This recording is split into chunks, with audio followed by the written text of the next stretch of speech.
Bonjour à tous.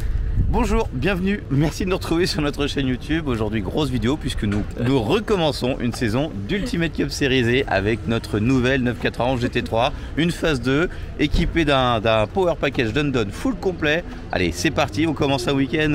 Allez, on est content d'être là avec le soleil. Feu!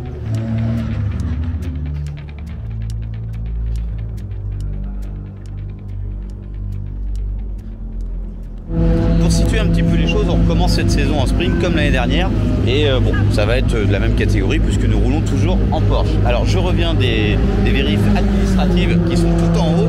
Dans les précédentes vidéos qu'on a fait ici au Castellet dans le cadre de l'Ultimate Cup Series, nous étions tout en haut. Alors là c'est les box du bas, c'est un petit peu moins luxueux mais c'est très bien tout de même. Alors c'est l'heure de se changer.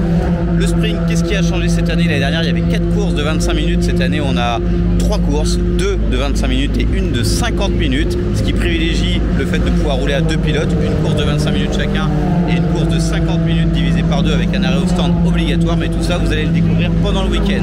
Dans une petite demi-heure, première séance d'essai privée, donc on va découvrir cette voiture pour la première fois. La course avait commencé bien avant cette manche du CS puisque il y avait vraiment beaucoup de choses à préparer en ce début de saison au garage concernant cette voiture, mais aussi les vôtres bien entendu. Ça fait partie du jeu. Allez, feu. Ça y est, les sous-vêtements homologués sont en place. Caleçons, chaussettes, etc. Le casque, bien sûr, va venir. Et j'ai hâte d'essayer cette voiture. On a installé le Power Package Dundon, donc on a quand même l'admission et la partie échappement. Le fait d'avoir essayé un 4 litres l'année dernière en toute fin de saison avec ABM, on va pouvoir vraiment voir la différence. J'ai hâte d'essayer ça.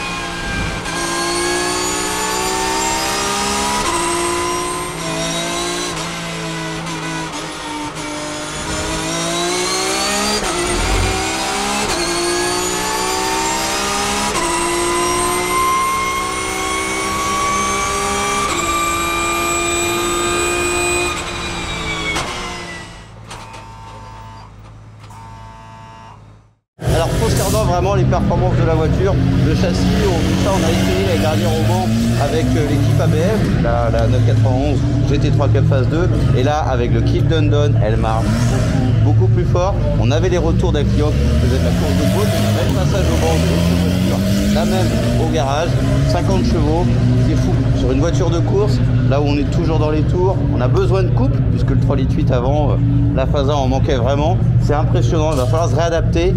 Je suis vraiment content. On essaie de vous apporter toujours un petit côté technique dans les vidéos qu'on vous fait chez Brest Motorsport. Alors la voiture, vous le voyez, elle est un petit peu bancale. Vous savez comment ça fonctionne. On lève la voiture avec des vérins. On a une petite prise sur laquelle on branche cette bouteille. Et cette bouteille de plongée qui est sur son chariot est complètement vide. Et on la remplit avec un surpresseur.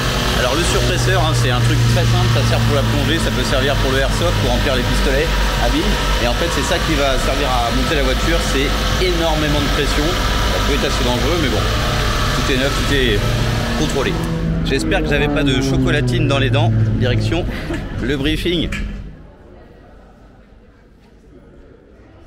Comme l'indiquent ces petits panneaux, c'est l'heure du briefing. Un truc vraiment impressionnant que je voulais vous dire, puisqu'en émargeant, puisque à chaque fois qu'on fait, pour être sûr qu'on participe au briefing, on signe. Et là, je vois le nom des pilotes. Il y a énormément de gens qui viennent de la Carrera Cup France. On voit des noms de personnes qui vont très très vite. Et vous l'avez vu, pendant la séance d'essai, on roule avec des 992 Cup. Donc c'est vraiment intéressant. Et c'est ça qui est bien en UCS, c'est qu'on peut rouler pendant les essais avec des caisses complètement folles. Et ça fait quelque chose quand même. Okay. Briefing terminé, maintenant c'est la séance d'essai de l'endurance, donc les plus grosses voitures.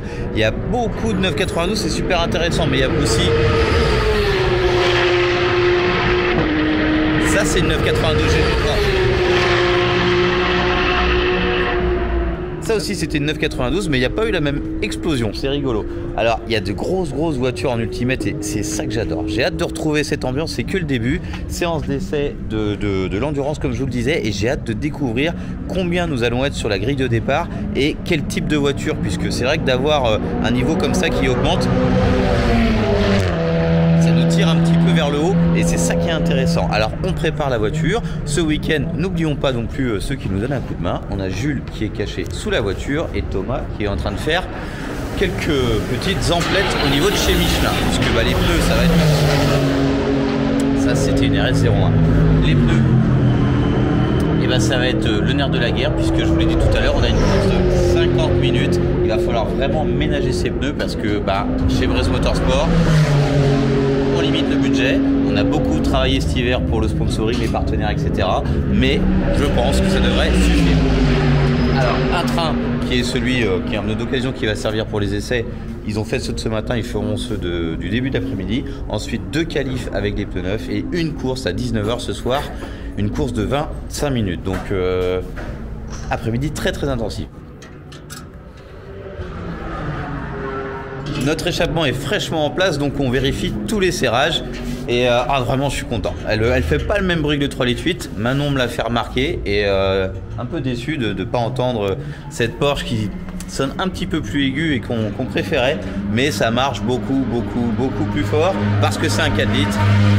Mais aussi parce que là, on a tout le power package. Avant, nous avions que le silencieux et le collecteur, enfin la partie échappement, quoi. Forcément, avec toutes ces courses, il faut de l'essence et en UCS, le carburant est réglementé. On est obligé de se servir dans cette grosse citerne avec ces pompes. Alors nous, on s'en sert, on peut venir avec la voiture, mais c'est pas pratique, donc on fait ça avec le Vito. Mais par contre, pour les gens qui font l'endurance, ils arriveront directement de la sortie de piste. Donc en fait, il y a la pit lane qui est là-bas et qui accède en fait ici. Et hop, ils vont ressortir devant le Vito pour rattaquer tout de suite sur le circuit. Donc ça nous concerne pas, on fait des courses suffisamment courtes pour pouvoir faire tout ça avec notre réservoir plus ou moins plein. Par contre 4 heures, ça tient pas.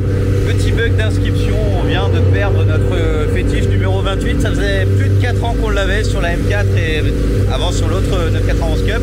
C'est pas grave, donc on sera que le 8, mais promis qu'on remettra un 2 pendant la saison. Alors ça part dans 2 minutes, bon c'est encore une séance d'essai privé, donc pas de pression, 50 minutes d'essai, on va faire plein de tests pour essayer d'aller vite. Allez, on se remet en jambes. La liste des engagés est tombée, j'ai hâte de jeter un oeil.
Les jolis pneus neufs sont arrivés dans le camion, c'est l'heure d'aller manger, c'est l'heure de la pause, juste avant de reprendre les qualifs, 2 séances de 15 minutes. Et bon, j'ai entendu la musique, l'ambiance commence, ce sera sûrement pour ce soir. Il y a encore pas mal de choses à faire avant de faire la fête, mais vous l'avez vu ici, il y a une hypercar je pense, inconnue au bataillon. Je pense que c'est une voiture d'assez petite production, mais enfin bref, je suis curieux, mais je me laisse encore un petit peu réfléchir à ce que ça pourrait être. Et juste ici, des voitures un petit peu plus classiques, Maserati, Lambo et Ferrari. Allez, à la soupe.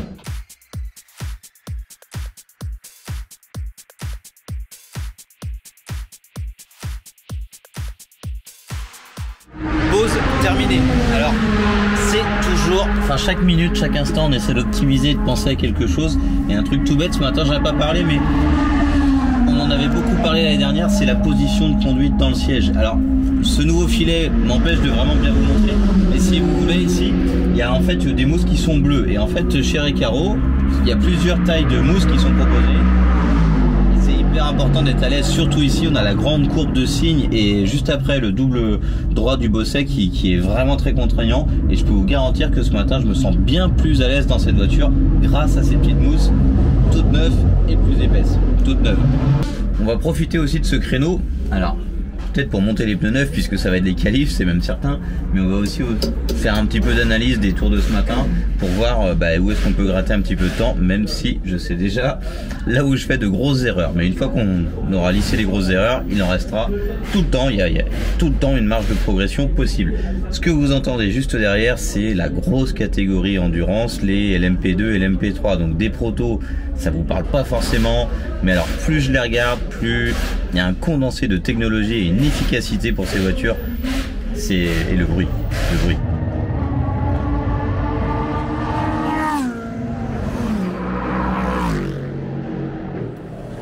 Changement de pneus, quelques réglages, il nous reste 50 minutes, donc on va aller chercher des autocollants pour mettre sur notre voiture et mettre en valeur les sponsors, ce qui va être l'occasion de faire une remontée de pit lane puisque les courses ne sont pas lancées, même pas les qualifs, tout le monde est en essai et c'est quand même pas...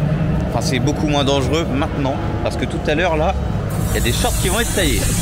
Alors, ici des Vortex, ça, il y en a une qui roule avec nous, juste avant il y avait des 208, il y a la Coupe 208 et des Alpine Renault, Alpine 110. Alors ça évidemment, ça roule pas avec nous. C'est du proto, mais j'aimerais bien essayer. Alors ça c'est les fameuses RS01. Vous m'en parlez tout le temps, c'est quoi ces Renault qui vont si vite? C'est vrai que ça va super vite. D'autres protos. RS01 c'est un moteur de Nissan GT-R dans une coque carbone. Donc en fait avec des feux arrière d'Avantime je crois. Voilà ce que c'est.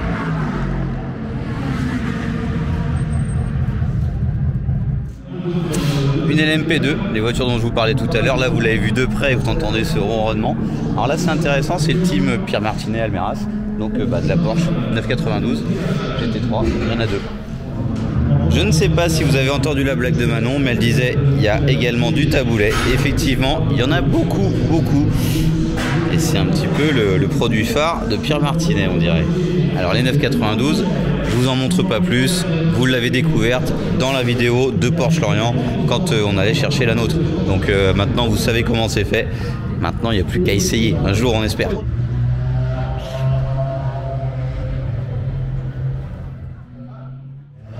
On a passé quelques box,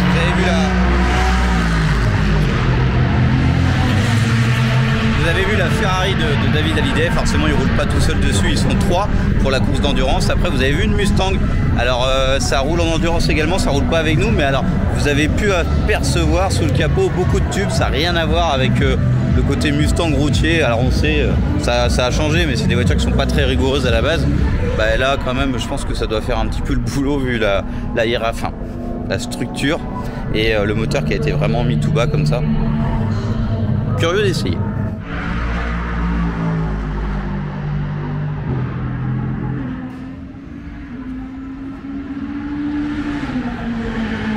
Des AMG GT juste en bas, le box d'avant, et ici une M2 compétition. Et c'est la première fois qu'on en voit une M2 CS Racing. Voilà, pas une M2 compétition.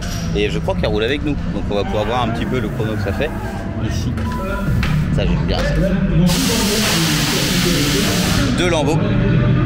Ici, une 92, 992 Cup et 991 Cup. Une Corvette C6, si je ne dis pas de bêtises. Une Ferrari juste à côté. Les Ferrari sont très belles également. Et tiens, une Bentley GT Continental. Alors, je vais pas s'il l'appelle exactement comme ça, mais c'est pareil, elle roule avec nous. Je suis curieux et je pense que vous l'êtes un petit peu, et on voit que la GT Continental, c'est pas une voiture qui est prévue à la base comme une Ferrari juste là, c'est tout bas d'origine. Ici on voit que le moteur est ultra bas dans le compartiment moteur, on est quasiment à la moitié de la calandre, donc c'est tout ça pour le centre de gravité, et je serais vraiment curieux de l'avoir dessous. Donc on voit bien que c'est pas à la base hyper conçu pour la voiture, comme une voiture de course.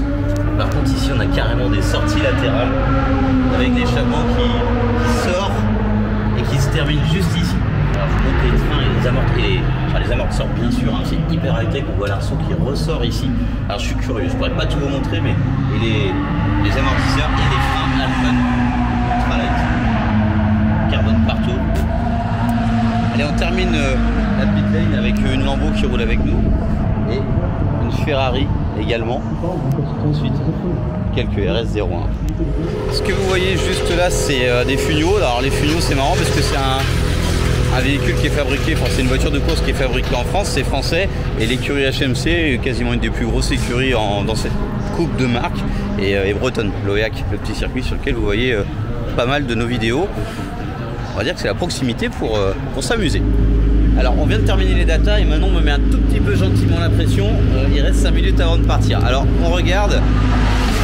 Alors ici on a tous les temps, donc ça nous donne le temps théorique que j'aurais pu faire, 2,08, vous allez peut-être pas le voir. On a un autre tableau sur lequel on va avoir un graphique complètement chinois, mais en fait c'est accélération, pédale, freinage, langue de volant, on a plein de choses. Et juste avant on a regardé la vidéo avec le meilleur tour pour analyser un petit peu tous les freinages, enfin toutes les trajectoires surtout. Alors le but c'est de progresser pour moi, mais n'hésitez pas si vous voulez venir vers nous pour faire la même chose, on peut le faire.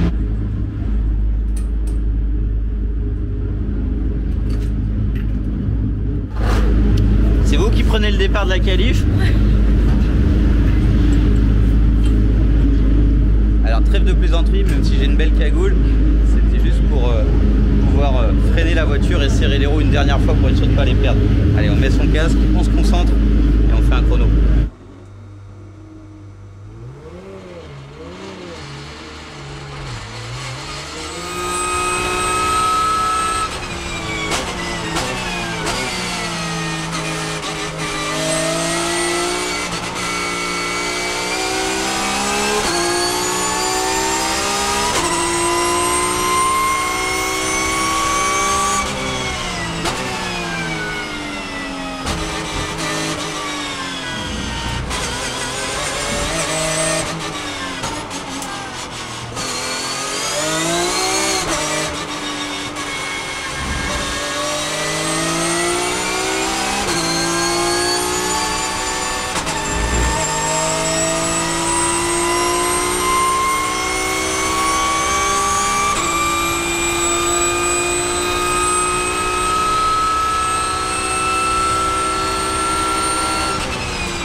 Donc deuxième séance de qualif qui a porté ses fruits, 2:07:41. Donc on a vraiment gagné pas mal de temps. Les pneus c'est sûr, mais je pouvais encore aller encore un petit peu plus vite, mais j'ai senti que j'allais atteindre les limites et c'est pas le moment de faire une erreur, puisque dans le classement de toute façon ça n'aurait rien changé. Celui qui est devant est bien plus loin devant et celui qui est derrière est aussi pareil un petit peu plus loin derrière. Donc c'est bien, on prend des vrais repères, la voiture marche très bien et en plus pour la vidéo il y avait des batailles sympas avec de la Lambo, la 992 GT3. On peut comparer un petit peu l'axel entre la 992 GT3 et la 991. Alors même si le pilote était pas à fond, il chauffait ses pneus, hein, je pense qu'à l'axel il l'était vraiment et on se rend compte que les moteurs c'est quasiment la même chose et ça fait 510 chevaux. Et là maintenant nous avec la prépa on doit être pas mal. Alors après il y a le poids, il y a tout ça, on n'a pas tout comparé, mais en tout cas la 991 Cup a encore de beaux jours devant elle. La première course du week-end, la première course qui est une course courte, 25 minutes, c'est dans, allez, 17h30, c'est à 19h. Donc là, ça va changer de note parce que dans le premier tour, même si, c'est ça qui est fou en course, même si on est dans un peloton qui est complètement différent, tout le monde est là pour se battre dans le premier tour. C'est vrai que ça donne beaucoup d'émotions, mais il y a aussi beaucoup de risques. Et après, plus de 6 mois sans courir, c'est cette petite adrénaline qui manque, mais qui en même temps est la plus dure à passer. Parce que quand on va se retrouver tous de front au bout de la ligne droite qui est juste là, avec que ce soit les 308, parce que ça va vite une 308, quand on est lancé, il suffit que quelqu'un loupe le départ ou bloque l'un, il y en a un qui en profite, il file, il se faufile, et en fait ça peut faire vraiment des situations très tendues. Alors après, les tours s'enchaînent et ça se dégage puisque les voitures sont plus ou moins performantes ainsi que les pilotes, mais je sens que c'est une sensation que j'avais pas eue depuis un moment et qui va revenir assez vite. Allez, ça met un petit peu la pression, mais on a hâte. La course débute à 19h30. Alors 19h30 c'est vraiment le moment où le drapeau à damier va descendre. Donc là il est 19h05, 19h10 prix gris, on a 20 minutes d'attente et de préparation et de pression.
classement et ça donne de la RS01 devant, de la Lambo, la Ferrari derrière qu'il a fallu contenir. Et sur le classement Porsche, alors Marvin Klein premier forcément, même avec une pénalité en 9,92 et avec un peu plus de talent. Au milieu, notre 991 GT3 Cup et puis derrière une autre 992 qui était un petit peu en retrait quand même. Donc on est content, deuxième c'est bien et au scratch on va vérifier.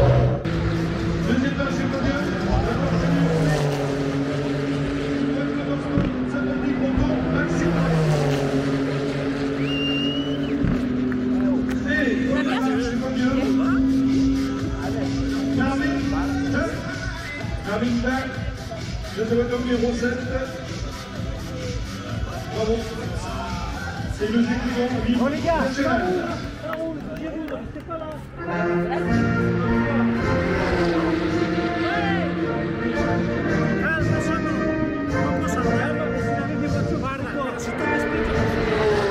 bon ça y est, la journée est terminée et je crois que la caméra n'a plus de batterie et nous non plus, donc à demain.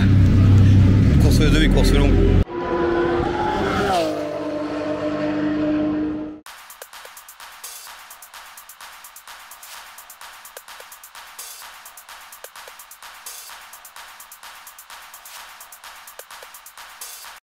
Nouvelle journée de course. Alors la première course c'est 10 h, la seconde c'est en toute fin de journée, il va y avoir un gros delta assez long, mais là c'est l'heure de passer en tenue de pilote. Alors l'année dernière on avait la structure ABM pour nous accueillir, on avait une semi, c'était un petit peu plus pratique, mais dans le Vito ça va se faire aussi. Allez, on met la tenue et c'est parti pour la deuxième course de 25 minutes et en fin de journée ce sera une course de 50 minutes. On appréhende un petit peu, 50 minutes, ça peut être long.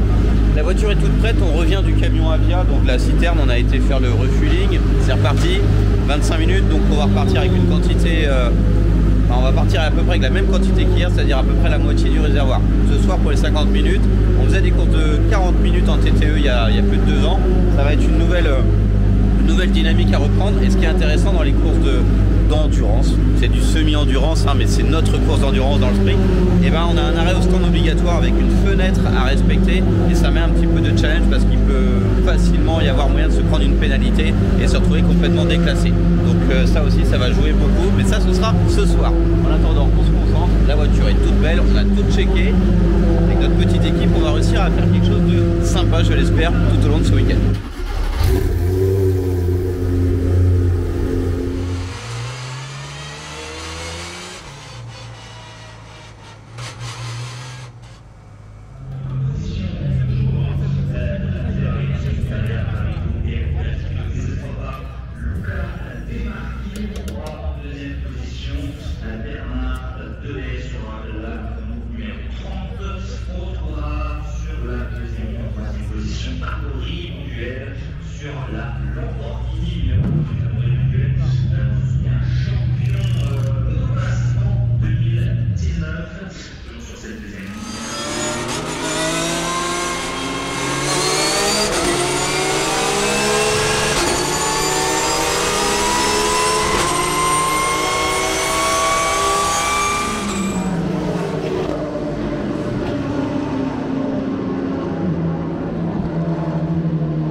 les podiums sont passés et je me remets dans la voiture puisque on est au chaud, isolé et il y a beaucoup de bruit sur la piste avec les protos. Un départ hyper mouvementé avec le RS01 d'à côté qui loupe son départ. Je pense que j'avais un rapport plus bas, lui un rapport trop haut, donc j'ai vraiment eu l'avantage.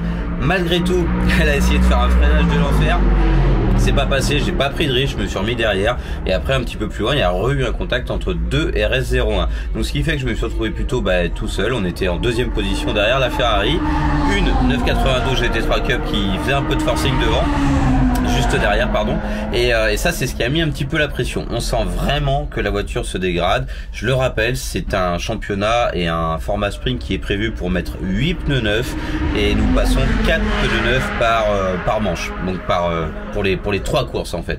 Donc là on sent déjà que les pneus sont arrivés à plus de 200 bornes, donc c'est pas perf du tout. Il faudrait repartir pour la course, là on a fait 2 courses plus les qualifs, il faudrait repartir avec la course de 50 minutes avec des pneus neufs. Pour l'instant c'est encore pas possible, donc on va repartir, mais on sait que on va s'amuser de toute manière. Et sur 50 minutes il n'y a pas que les pneus qui jouent, il y a aussi l'arrêt au stand et la stratégie de course en fait. Le refueling, alors quand la durée de la course change, forcément le volume d'essence va changer.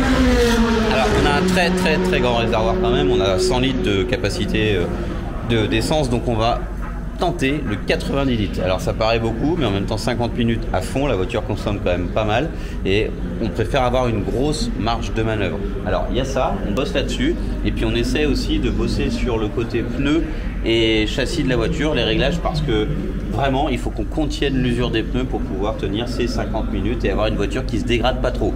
On avait un temps qui était intéressant, on était en 2,07, ça va être compliqué d'y revenir, mais on va essayer de faire un truc pas trop dégueulasse non plus pour être homogène. Vaut mieux rouler 50 minutes avec un temps plus long, avec un temps plus mauvais que d'aller vite au début et après s'effondrer à la fin, puisque 50 minutes ouais, ça va être vraiment très long. Et en parlant avec plusieurs pilotes, tout le monde appréhende un petit peu quand même. Course longue, ça commence dans très peu de temps. Alors la 991 est en préparation.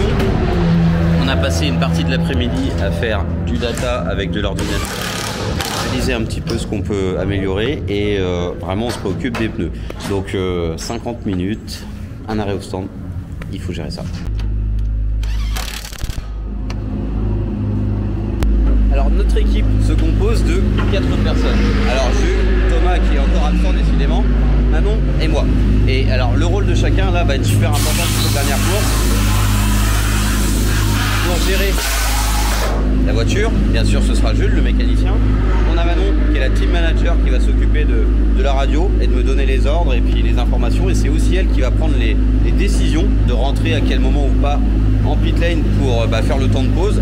Et j'avoue que sur 50 minutes, une petite pause imposée de 105 secondes avec vraiment une fenêtre d'ouverture et de fermeture, mais aussi une ligne à respecter d'entrée et de sortie de pit lane. Donc ça c'est vraiment, faut pas faire plus long, on peut mais ça nous pénalise, plus court, et ben on sera pénalisé, mais là par la direction de course. Donc ça c'est pas bon. Et ensuite l'ingénieur qui lui a fait toutes les analyses et justement tous les datas avant pour essayer d'optimiser à fond l'usure des pneus sur cette durée, mais sur aussi tout le week-end, puisque c'est le seul train de pneus pour ce week-end. Alors là c'est les qualifs des endurance, des GT endurance, donc c'est pour ça qu'il y a beaucoup de bruit. Le team d'à côté se prépare, donc on a deux, j'en ai pas beaucoup parlé, deux Alpine A110 Cup, donc deux voitures de coupe de marque qui sont complètement similaires, où toutes les voitures roulent ensemble. Et à côté derrière, enfin plutôt derrière, une Alpine GT4, mais elle, on l'a pas vu rouler ce week-end.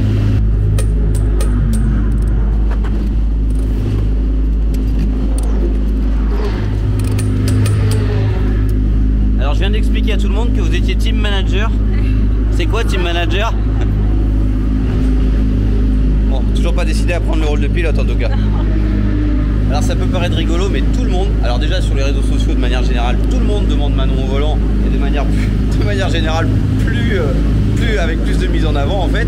Mais ici sur l'UCS, tout le monde voudrait qu'on puisse rouler à deux. Donc le support le permet. Ça pourrait être avec Manon, mais ça peut être aussi, je voulais dire au cours de cette vidéo, on pourrait aussi gérer une deuxième voiture. On a la place, on a l'équipe. Là on est 4 pour une voiture. On pourrait de la même manière en gérer deux. Alors ce serait intéressant puisque ça pourrait être une Porsche de 91 GT3, mais ça pourrait être toute autre chose. Et c'est ça qui est aussi intéressant. Après, c'est plus facile quand on connaît la bête. Ouais, oui, effectivement, Bruno, cette course qui va commencer dans quelques minutes avec 18 voitures engagées. On va retrouver notamment pole position la Ferrari numéro 3 de l'écurie Scuderia Ravetto et Roberti qui avait remporté la première course de cette Coupe Auto GT Hyper Sprint. C'était hier, alors qu'on retrouvera sur la première ligne aux côtés de la Ferrari Amaury Bonduel avec sa Lamborghini qui a brillé lui lors de la deuxième course. On devrait retrouver ce duel tout au long de ces 50 minutes. On n'oublie pas les deux Renault RS01 de Bernard Delez et Marc Vechter qui se sont accrochés dès les premiers virages de la course numéro 2 et elles ont dû passer, en tout cas pour celle de Bernard Delez, quasiment toute la course au stand avant de pouvoir repartir, alors que du côté de Marc Vechter on a dû abandonner, alors que j'ai l'impression qu'on a Victor qu'on va retrouver sur la grille de départ pour peut-être une réaction. Je ne sais pas si on a le son, Bruno, de ton côté également. On verra bien. Victor Megang. J'ai un petit peu de... oui, Maxime Mingui, je me trouve avec vous. Vous partez du coup justement sur cette grille de départ aux avant-postes. Comment vous allez prendre en compte cet arrêt au stand à gérer? Eh ben c'est la chance d'avoir un team manager, on va laisser ça à notre équipe et on va rentrer entre guillemets bêtement, mais c'est vrai que c'est quelque chose qu'il faut savoir gérer. On l'avait fait il y a quelques années sur un autre support, là c'est nouveau en UCS, mais ça met un petit piment à la course, c'est bien. Eh ben écoutez, on vous souhaite le meilleur pour cette course, merci.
Ça se passe bien? C'est lent, ouais. Mais bon, j'en profite pour essayer de travailler des choses qu'on a dit. Exactement, voilà. Là, de toute façon, vu l'état des pneus, cherche pas la perf, c'est sûr et certain. Tu roules, tu travailles tes trajectoires. Pour l'instant, c'est très régulier, c'est très propre. Donc on continue comme ça. D'accord.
Un week-end qui se termine en beauté, donc un nouveau podium. 50 minutes. C'est vrai que l'arrêt au stand me laissait penser qu'on allait peut-être avoir un petit peu plus de bagarre et que ça allait jouer un petit peu plus de chrono, de pénalité ou de choses du genre. Mais en fait, ça a été en notre faveur puisque le team manager et le reste de l'équipe a très bien géré l'entrée et la sortie, alors que l'autre, 9,92 jaune, a merdé et a perdu dizaines de secondes dans les stands. Donc ça a encore joué un petit peu plus en notre faveur, ce qui fait qu'on était plutôt tranquille. Allez, prochaine manche de l'UCS dans 3 semaines à Navarra. J'espère que cette vidéo vous a plu. Likez, partagez, commentez. Kenavo!